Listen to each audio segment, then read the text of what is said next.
I think it's me.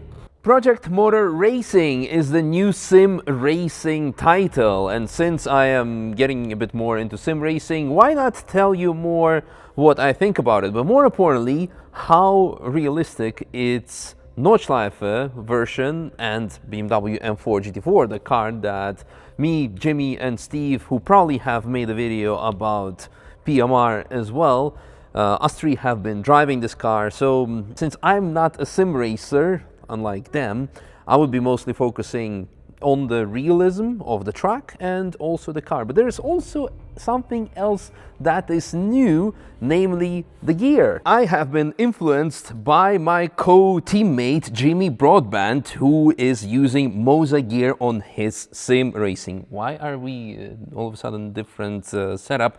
Because it's already the next day and I'm filming another video for you featuring all of this, and that's something you need to wait for. But we have here Moza R25 Ultra True Torque wheelbase direct drive. Now the number, just like in case of cars in the past that would suggest the horsepower number, in this case it actually tells you the maximum torque output, which is 25 Newton meter.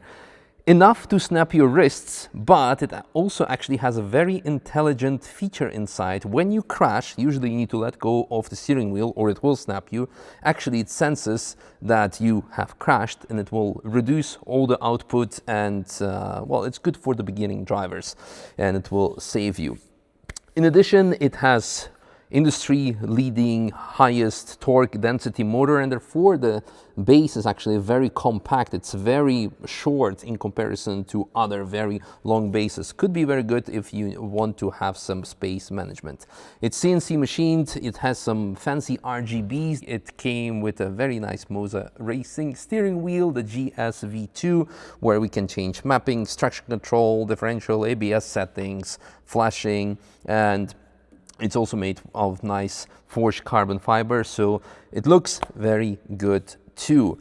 Now, as mentioned, we'll be driving it today in Project Motor Racing, but in the upcoming video, I will be testing it in the wet in iRacing. Why? Stay tuned for that. Moreover, I have also got an M Booster pedal, which is active brake pedal from Moza. You can also use it as a accelerator pedal or a clutch pedal, but in this case as brake, because it can simulate when you press ABS. Not only that, you can map it completely to your liking, so it comes very handy if you want to simulate a real car or like real life race car scenarios. And alternatively, if you're driving some old shitbox, you can actually have very long pedal travel with very little feedback, but this is yeah, not proper race car stuff. All right, enough about the technical specs. Let's do some driving. Let's see what the hype of Project Motor Racing is all about.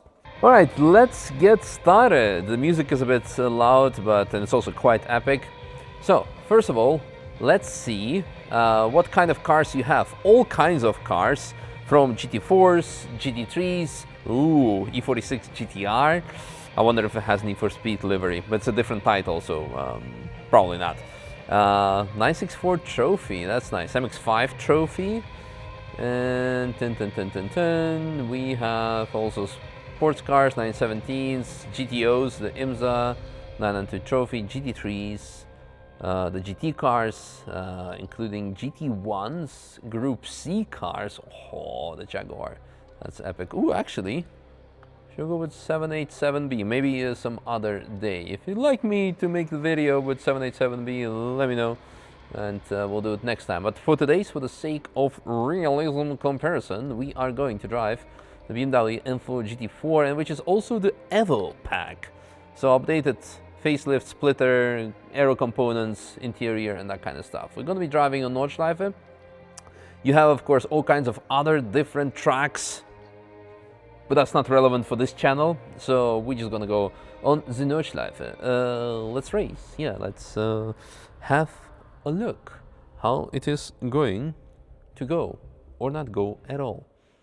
Right on. So single race, 12 laps. I didn't see any kind of free practice possibilities whatsoever, so we're just going to drive.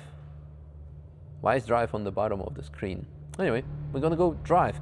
Oh, actually, first thing that I noticed, I'm gonna be like very nitpicky when it comes to realism. So the gas station, that's cool, but we're going to reverse, because as you can see, you have grandstand, which is from beginning of this year not there anymore because it's been replaced by solar panels. Yes. TC. We see that TC is being changed on the menu, but we do not see it on the screen of the car actually. All right, so I'll be doing probably like an easy lap first to do some comparison. Okay, I'm missing some stairs there. There is another sign that tells you to keep right while being overtaken or to overtake. But it's not that horrible, I would say. Small things. So, a couple of things. The wheelbase is giving me lots of input so I can feel the changes in direction, the changes of grip, the more torque, what happens when I go on the curbs. So that feeling is very, very nice. Okay, here the curb is not 100% realistic, nor is the drop from it. JWW drop. There's a bump that offsets you. This curb felt less than it is in real life, but in any case, that curb was actually more narrow than in real life. It's a small jump, similar to the real thing. I'm just gonna off a bit. Field of view settings are not 100% yet. I should change that, but that's fully on me. On the right, you usually have green screen, like a cloth screen that avoids spectators, but it's not there now. So we're missing a bit of detail. Overall, the car feels like quite understeery, and that's not just the car setup. It's like the grip levels that I'm used to from a actual race car. Should we take the foxhole curb? Let's do that.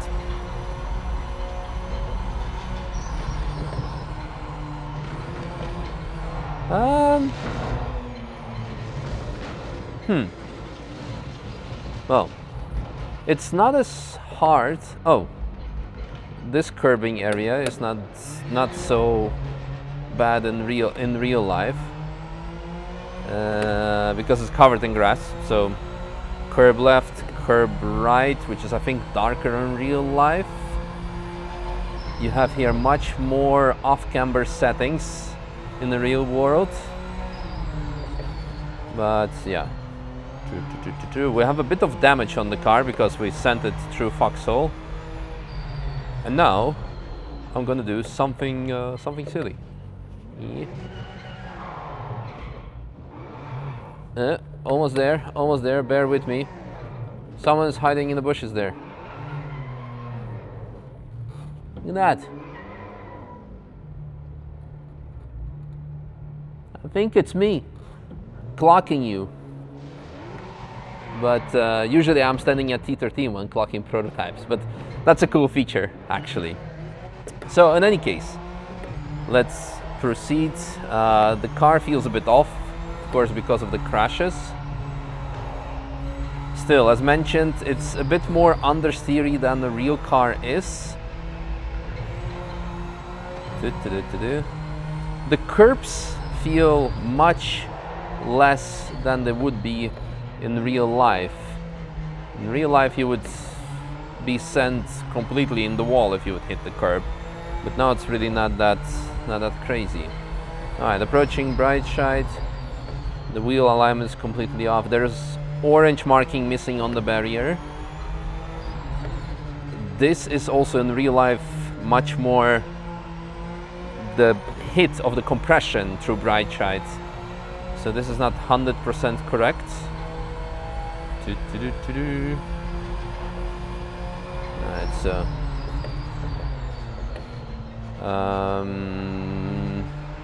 the grip parameters are really off in my opinion, because not only the front end steering is off, they said something, but also the braking performance compared to the real car. So yeah, we can try to run a GT3 car, now that I have driven one, for comparison. Maybe after this race.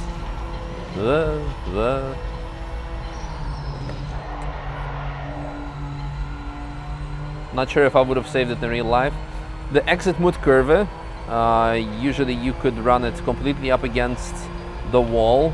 Here it was much more different. The engine temperature is rising. I hope it's not too bad. Okay, going into the carousel.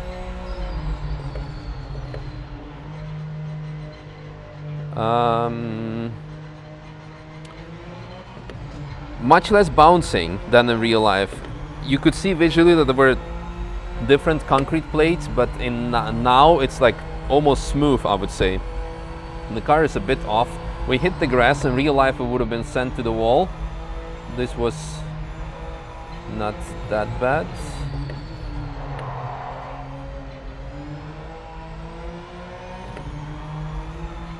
I'm not 100% confident with the tire model, but I'm gonna try another car in a bit.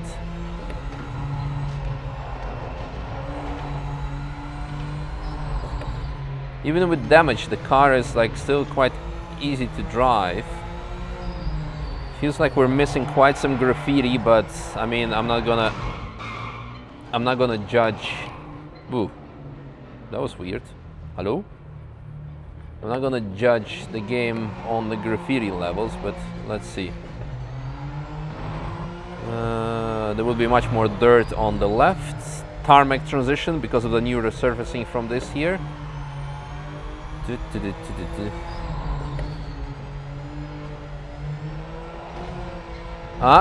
We're missing lots of curbing, because also this year with the resurfacing there is much more runoff area in ice curve.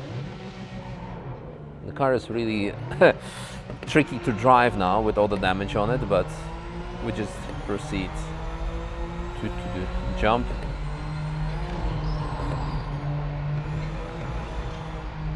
We're missing gravel trap on the left, Flansgarden.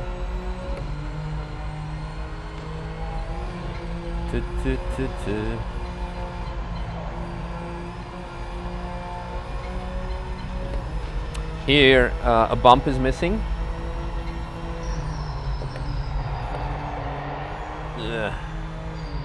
Quite interesting entry. Gravel trap on the right is missing next to the curb. Well, this looks a bit off compared to real life, the mini carousel. Alright, so this was maybe either due to damages, but the turn-in of a real car is much more sharper. There's a runoff missing on the left, there's a little curb that you can go on. And these are like the really big things that I'm noticing as I'm driving this. So, not even nitpicking, but can we see Devil's Diner? Devil's Diner is there, parking is there, some tents. So visually, the track compared to real life, 85% correct, I would say. There are some things here and there missing, but it's not that crazy. The major issue, I would say, for me, when we compare it to Realism, is the lack of various bumps, the tarmac surfaces, like really also visually representation, some camber settings, and the tire model was not 100% happy about that. So, okay, let's try. Let's go with GT3. Should we go with M3? Alright, pit limiter active. So let's see how the GT3 car compares. Oh, you see now that the traction control screen is actually changing, unlike in the GT4. So some cars do support the... Why is the mouse still there? This is frustrating. Go away.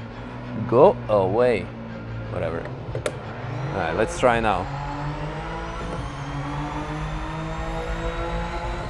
the feeling through steering wheel is much better.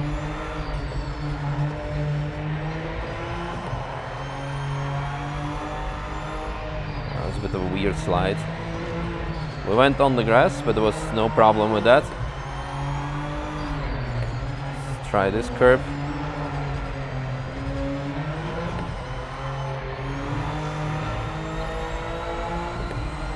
Okay.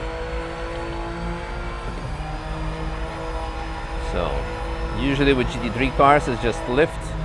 Oh, it's much sharper than I expected. Okay. I think the model of this car is somewhat better than the one of the GT4. Taking it almost flat, it's a bit weird.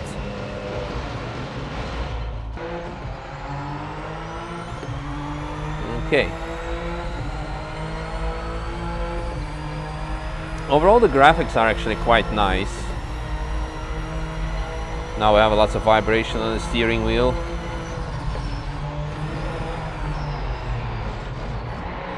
I believe the curb is still not high, because in real life it would have been a bit different.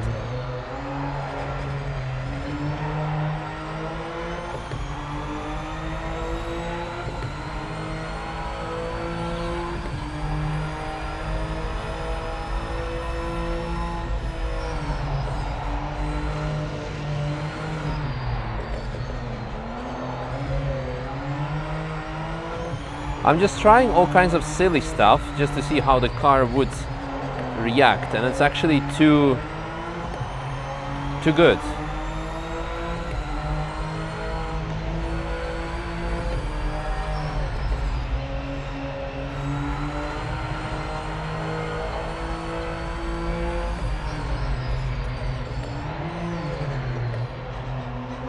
It feels like, I mean, I have no experience with GT3 cars, but GT4 was too loose, and this is actually too good.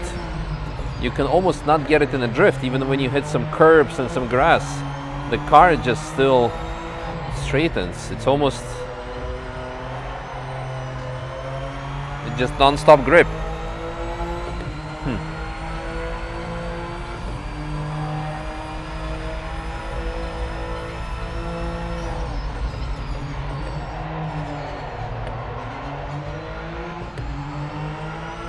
Here we're missing a bit of camber as well in Bergquerque.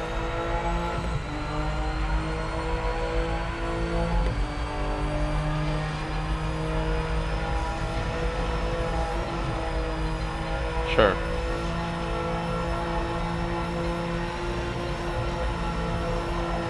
Yeah, okay.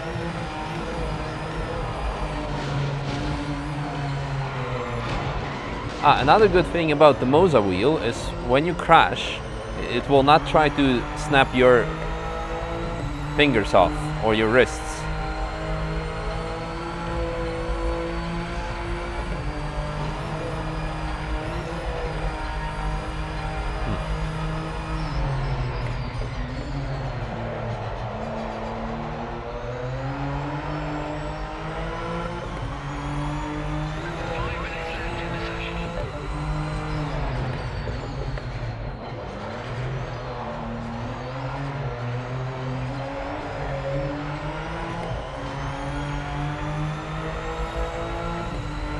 Yeah, I don't know. So, when it comes to the game, I have to be honest, I mean, when it comes to the realism, it's not really like realistic.